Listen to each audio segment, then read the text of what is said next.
Now, the only local radio talk show up. Morning.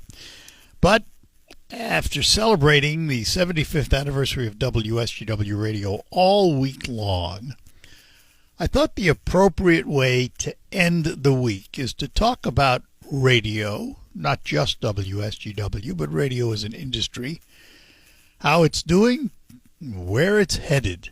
We've been looking back all week. It's time to look forward. And one of the people that I thought of immediately said, no. And I said, tough. I can say that to my boss because he's sitting in my studio right now, although it's his. And I welcome to the program the general manager of WSGW and Alpha Media here in Saginaw. He is Mark Thomas. Boy, I appreciate it, Art. Thank you for having me on. You're sure about that? I'm not, but it seemed like the appropriate thing to say. Mark's been here 7 years, so he doesn't have... 8 years, Art. Oh, it is 8? Yeah. Was it 8 in August? 8 of this month? Yep, right about now, right around this time. My God, time flies. It does, doesn't it? Yeah. Well, that'll do it for this hour. So Mark's been here, so he has not lived through the history of WSGW that we've been going through. There's a lot of audio and people's names and things he has no relation to at all. But Mark has been here through what has been, I would call, in broadcasting, a transition time. Yeah, I think that's fair. The industry has changed, hasn't it? Yeah, the industry and as well as some of the things that we've been able to do with WSGW. Being able to simulcast the stations, I think was very critical for us and in being able to grow the stations. And a program that you're fond of going away, Listen to the Misses, which was a huge part of the station's heritage. But again, as we were trying to evolve the station forward, the program just didn't seem to fit as well as it used to. So, that's I'm in a job where I get to help create things, but sometimes it's also getting rid of things, and those aren't always popular decisions. Well, I can remember that well. I remember sitting in the conference room, and not only were you there, but our former general manager, John Casey, was on the phone. Yep. And that really, I have to tell you that, I don't know if I ever told you this, Mark, but that was really the trigger that told me, yeah, it's probably time, because John was always very supportive of it, and was here for much of it. Absolutely. And to hear him say that it's time had come and gone, yeah, it was one thing. And this is not meant to disrespect you in any way, but sure. To hearing it from you as a newcomer here, and a lot of changes were going on. Sure. Whereas John came in with an entirely different view of it. Absolutely. And it told me that, yeah, it's the right thing to do. No, and really my feeling was that your show and what you were able to bring to the station would be much more valuable, focused on the community, dealing with community leaders, all the aspects of our area, and that time would be much better spent focused in those areas, and I believe it's worked out that way. Well, it hasn't, and the other thing that's worked out is that I've watched Mark now for 8 years making these decisions, and every one of them has been beneficial. It's moved us along in a new direction, and a better direction in many cases. Also has done something else, and Mark is very big on this. He has diversified some of the programming, which has allowed us to have That's What She Says, Mi Gente on Air, Shades of Gray, Generating Gratitude. What else? Great Lakes Bay. Great Lakes Bay with yep. Matt Fallon. Absolutely. These have all come about under Mark's tutelage, and they've been very good for us. No, very, very proud of those programs. We obviously are live and local until noon on a daily basis. But after that, we're running, obviously very conservative programming. And for the station to be able to, I guess, have a broader reach and better serve the entire community, I thought it was very important that we diversify some of that weekend programming. And you did. Yeah. I mean, and then some of these shows, they're all on twice a week. They're on Saturday and Sunday. Yep. And they're streamed. And that's I want to talk about that because that's one of the major industry's changes. Sure. And I tell people a good portion of the income of this station now is built on stream sales, rather digital sales, if you will. Yeah, overall digital sales and social media.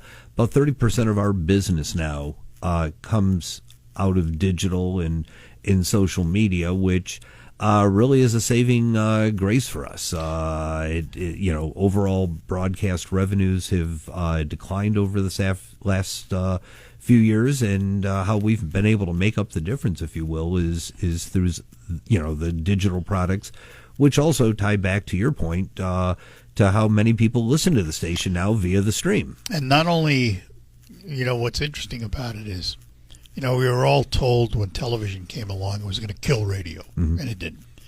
We've all been told when streaming came along it's going to kill radio. Well, to some degree, it has had a negative impact. For a lot of reasons. One, the advertising pie isn't any bigger. There's just more people taking their piece out of it. Right. And for a station like us, you can listen to us on the stream, but you can't go elsewhere to get what we deliver. Exactly. Music stations they're targets. I mean, you can find the music anywhere. No, and but another way to look at that, Art, is when you look back when we were listening to cassettes or CDs or or any of those, that the streaming services primarily are providing pleasure listenership, whereas I think more and more we can see radio as a utility. You're getting in your car, you're going to work, you want to know what the weather is going to be, you want to listen to some music or, the talk programming we do, that we're easy. Are we as dominant as we were years and years ago? No, as a matter of fact, that's another area where the industry is likely to change moving forward, is that, there are caps on the number of radio or television stations that can be owned in any given market.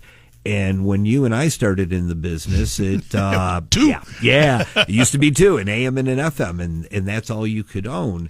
And then they raised the caps to, for a market like ours, it's, I believe, 5 stations or thereabouts, is the cap you can own. So the idea at the time was that broadcast was so dominant that they didn't want any one company or individual to, if you will, control the local narrative over, what was coming through the broadcast signals.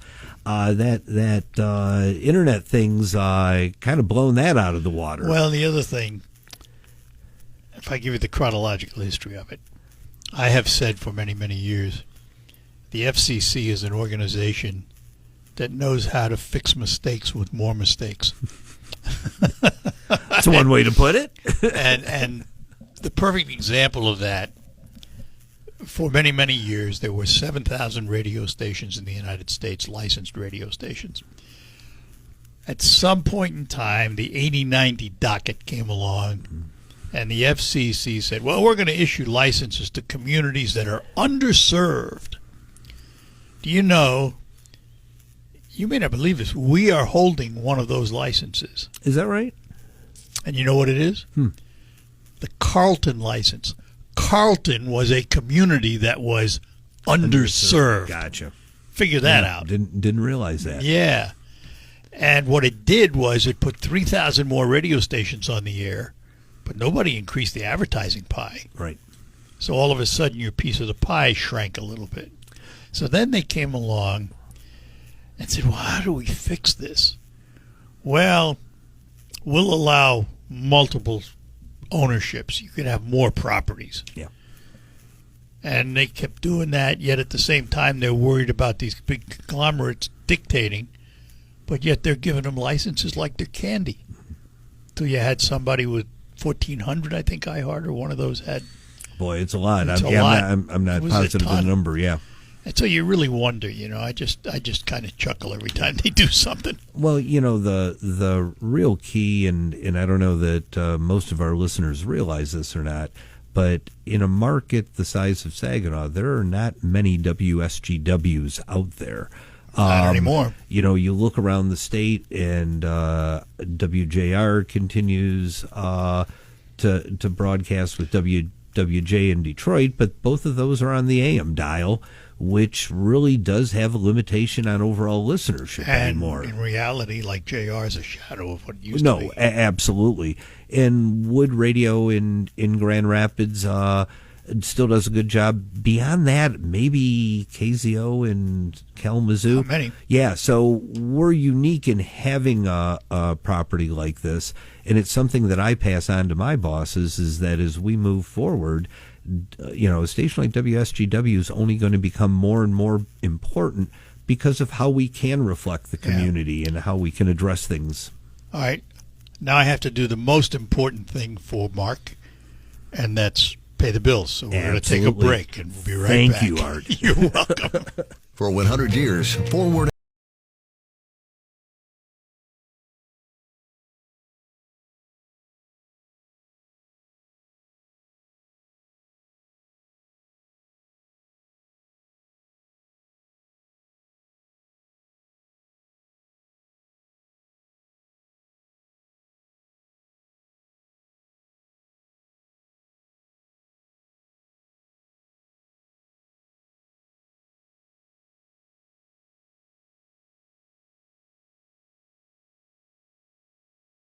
Hi, we're back with you in studio with me, our general manager here at Alpha Media Saginaw, and he is Mark Thomas.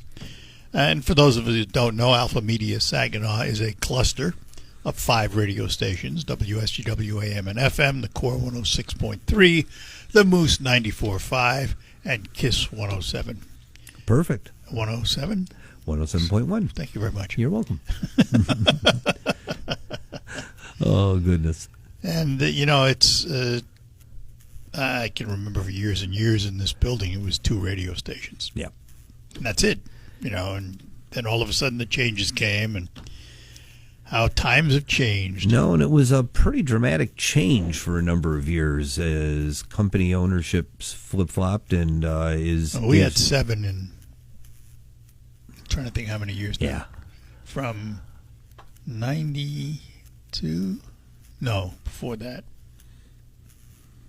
I'm trying to think of when the first change happened. But we had, after that change, for a period of years, it was like 7 ownerships, 2 years here, 2 years there. Yeah, it was very disruptive in the industry at that time, and there was a lot of changing of the guards. As a matter of fact, we're in the process of being sold right now to a new company, Connoisseur, that was one of the consolidators back in the day.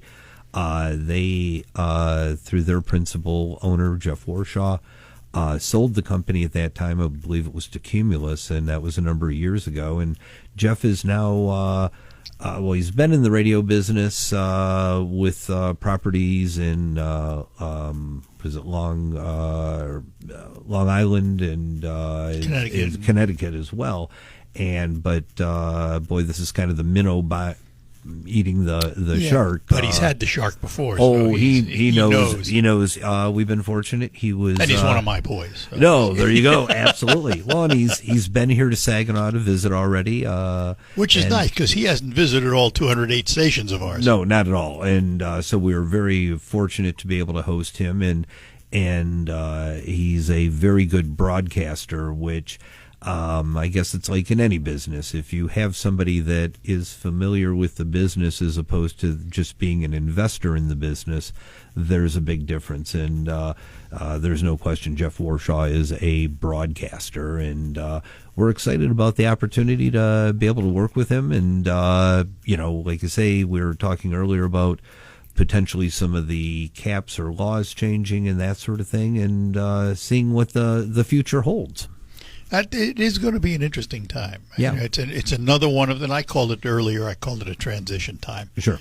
And it is. But broadcasting, particularly radio broadcasting, has had to reinvent itself in many ways. Absolutely. And it's been fun to be a part of that. When you had an AM and an FM station, you represented a product or a format. Whereas, boy, when cluster radio came to be, suddenly you had 4 or 5 different stations you were representing. And I know I've worked in structures where you would have unique sales departments for different stations and things like that. Certainly the focus today is on digital and being able to help our client partners with marketing that goes beyond radio. But in cooperation with radio. Absolutely. It's one of the things I love about radio is the fact that we're kind of the P.T. Barnum of medias. We still go out there. We were talking on the break about we're going to be doing a big deer blind giveaway on the Moose with Jay Sporting Goods and trailering it around, and that's working with Mike Avery, who records his programs here on a weekly basis, and there really isn't another medium that can come out to your business, be a part of the community in the same manner that we can in radio. And it's fun. It's supposed to be fun. Last night I was at Midland Brewing Company where we were doing a singing competition, and it's cool to be able to highlight individuals in the community and be a part of the entertainment. You were singing? Not at all. Good. All right. No, not at all.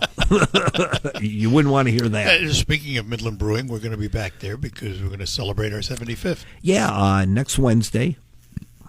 We're going to be there as part of the Midland Business Alliance after hours.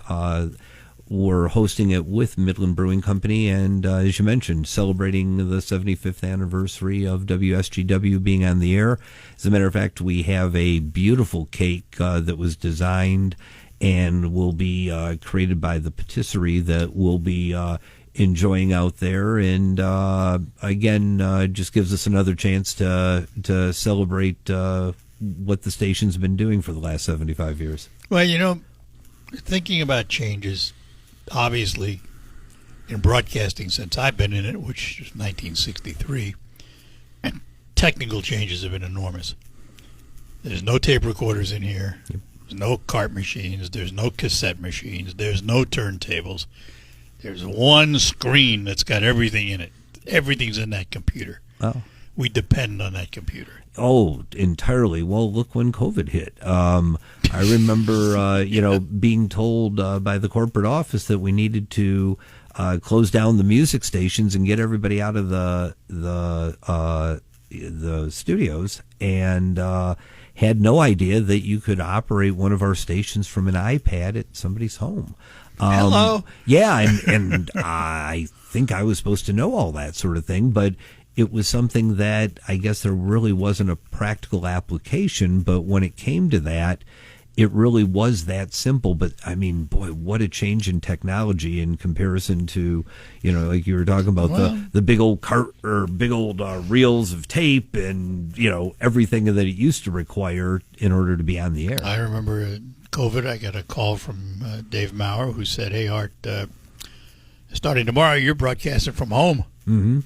We had to set up a whole studio at home with our remote equipment. No, exactly, and we're able to do so. We did so, yeah, for 2.5 years. Yeah, so I'm glad that's over, and I'm glad you're back in the studio. Well, me too, because I tell people I got tired of interviewing people in little boxes on television. Yeah, no, it does. It gets Nothing old like after looking at somebody eye to eye and chatting with them. No, there is a difference. Yeah, big. I'm not a Zoom fan. No, but boy, it's a part of our world. Well, it certainly is. There's no doubt about that. All right, we'll take a break, come back. We're talking to Mark Thomas, the future of radio. We'll take a look at that when we come back. At Westside Deck.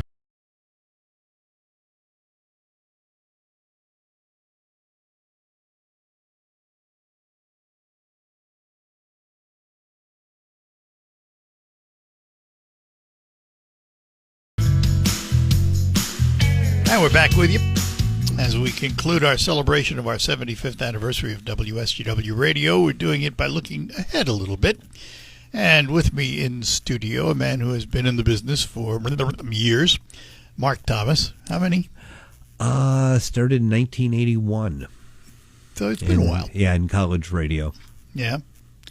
And did you want to be on the air? Or did you always want to be in the business side? I initially thought I wanted to be on the air and went to school over at Central and was on WCHP in that coveted 2 a.m. to 5 a.m. time slot.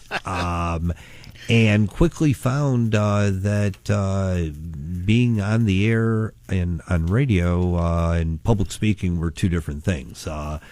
I really like the feedback you get when you're public speaking. You get a response. Obviously, when you're on the air, if you're in there by yourself, talking to yourself, yeah. And so I remember not enjoying it nearly as much as I anticipated, and I asked the question what the guys in the wearing the ties did, and they were salespeople. Well, it's interesting because in my career, I've done management, programming, and I don't want anything to do with it.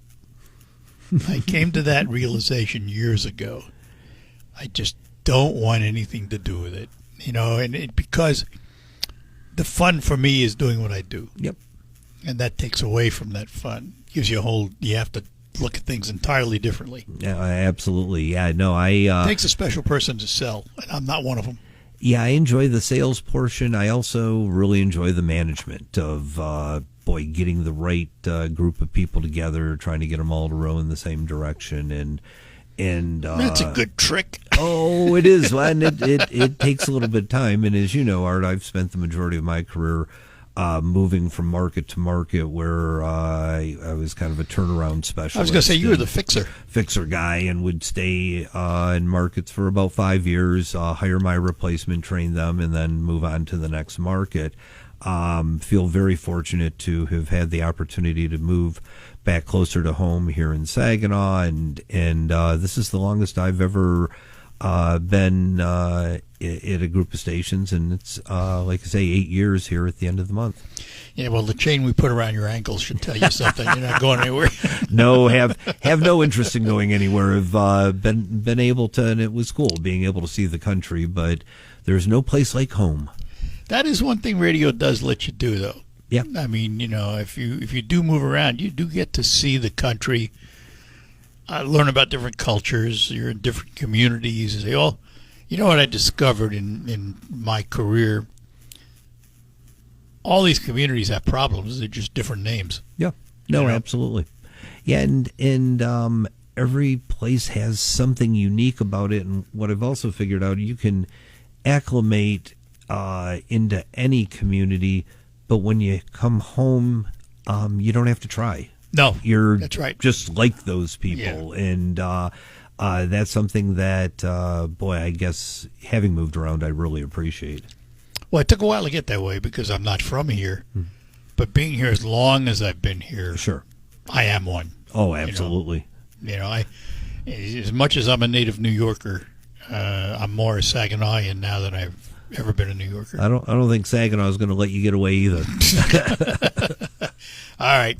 You polish up the crystal ball because that's what we're going to look at next. Okay. All right, here on the Art Lewis Show. Gotta go. Anything else? Yeah, as you look across the country, most markets have similar, same formats. I mean, you're going to have country stations, rock stations, adult hit stations, news talk like what we are. And, the thing is that the term broadcaster, you really need to take that literally. Is it a format that has a broad enough audience appeal? Because at the end of the day, all we are, these are vessels to sell advertising as a business. Ultimately, we can help businesses grow based on, telling their story to our listeners. But, and I think sometimes people forget that. I recall even first getting in the business, people would debate whether radio was a business or art. And I don't think anybody debates that anymore. It's business. And that doesn't mean that there isn't an artistic part of it, But again, the only way you can stay around is to be a successful business. Well, for years, I would do lectures with someone else in college classes on broadcast and media. Yeah. And I would start my lecture by writing a word on a blackboard, covering it up so nobody could see it. And then I'd go around the room and ask them, what is media? One word only. In all the years of doing it, Mark, no one ever got my word. And your word was? Business. Yeah. First and foremost, a bottom line driven business, because without viewers, readers, listeners, it can't sell its advertising. If it doesn't have any money, it doesn't exist. You go away. No. You know, and everybody else gave you words like information bias and all the other things you'd think of. No, exactly. But to me, it's always been that way. You know, and I've worked in buildings where the relationship between the business end and the programming end, it was like there was a wall between them. You can't have that. No. You can't have one without the other. Yeah. I can't do what I do without somebody selling it. They don't have anything to sell if I don't do what I do. Exactly. No, and you're absolutely right. It used to be much more of a divided world and, if you will, a debate over who was more important. Was it the people creating the products or the people selling the products? And the answer is all the above. I mean, if you don't do both, you're not going to do either. But fortunately, we've always had a good relationship in this building. Yeah, it's it's very always positive. It's always been a positive thing. So, you know, back to that crystal ball. Yeah. 10 years down the road, what's it going to look like? You know, Do we have any idea? Can we have any idea? You know, I mean, I think what makes that difficult, Art, is not knowing what technology will be in play at that time. I mean, you look at the things that we were talking about as being able to operate one of the stations from home on an iPad. Boy, when we started in the business, heck, there weren't even computers. Well, the first year I started in radio, the big invention that came out was the fax machine. And that was a big deal as a radio salesperson because you didn't have to run out and pick up copy from everybody. They could send it to you on this really cool curly paper and everything. So, you know, that's what makes it difficult to answer. I had mentioned the word earlier, radio is a utility, and I think that will remain, that, being in the car and being easy to access, allows us a role that I believe is unique to those streaming services. Yeah, if you want to listen to a particular kind of music, you can, but you're not going to hear, anything about what's going on locally. And I would include in that the commercials. We're able to tell people where they can get the best deal on this, or they're running a sale over there. And you don't get any of that, let alone the promotional aspects. I think that's something that I've always really enjoyed, and I think, again, is critical to radio being successful. We need to be involved in the community. We need to be on the streets. We need to be visible and seen. And that's part of what makes us relevant to the community and the audience. We have to earn their listenership. Literally. Literally. And you do it every day. Yeah. Every day. It's you really. Well, I tell people, like, what I do is a 24-hour job. Mm-hmm. I can wake up at 2 o'clock in the morning, think of something that I need to know. I'll go on my computer, get it, and go back to bed. Right. Because you're always on. You're always doing things. I mean, I also tell people, though, I'm here for 2.5 hours, well, from 9 to 11:30 in the morning. If my guests don't show up and if the phones don't ring, I'm responsible for filling 2.5 hours. Mm-hmm. So every day I come in here, I have to be prepared to do 2.5 hours. Mm-hmm. Now, I probably bore you to tears, but I'd have to be able to fill those 2.5 hours. No, exactly. Or if the computer goes down, well, God forbid. Well, and that's part of why this format is unique. It requires people that have the skill set to do it, and an investment in those people. It's cheaper to just play songs. And again, as we look forward as to what radio will do, I truly believe a station like WSGW's role will even become more important in the community as newspapers kind of fade, more into the sunset, and even with broadcast television. Boy,